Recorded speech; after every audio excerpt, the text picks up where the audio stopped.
ঘাস ফুল ছাড়ে পদ্ম ফুলে ঝান্ডা ধরব বলে তোর কাছে এসেছি। পুরানো যা রাগরস আছে সব ভুলে যা। এখন ঝগড়া করে কি করবি? আর জয় বাংলায় কাজ হয়েছে না, এইবার জয় শ্রীরামে বলতে হবে। শুন, তুই জয় বাংলায় বল আর জয় শ্রীরামে বল, পার্টিতে ঢুকাবেক নাই। কেন?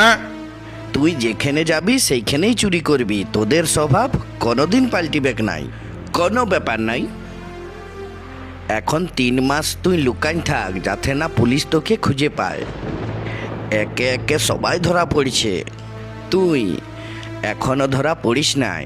তোর ভালোর জন্যই বলছি, বিটি ঘর চলে যা। আচ্ছা, পালাইতে বলছিস আমাকে?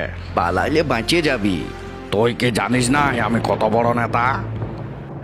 এখন যদি ঝান্ডা ধরি ভালো পদ পাবো। অত আসান ভাবি লিলি? আরে যারা আগের থেকে আছে তারা কি ঘাস ছিড়বে? তুই রাজনীতি ছাড়িয়ে দে। কেন? সবাই জানে গেলছে তুই চোর। চোর বলবি? বকিস না। সালা জনগণের পয়সা লুটেছিস, বালি চুরি কয়লা চুরি কি করিস নাই? পাই পাই করে হিসাব লিব, কাউকে নাই ছাড়বো। ঠিক আছে, আমিও দেখে নিব। চুপ থাক, এইটা ডবল ইঞ্জিন সরকার বটে, ভুলিস না। বুলডোজার ঢুকান দিব, যত বেআইনি বিল্ডিং বানাইছিস সব লেবেল করে ছাড়ব। রাগিস না ভাইপো। জয় শ্রীরাম।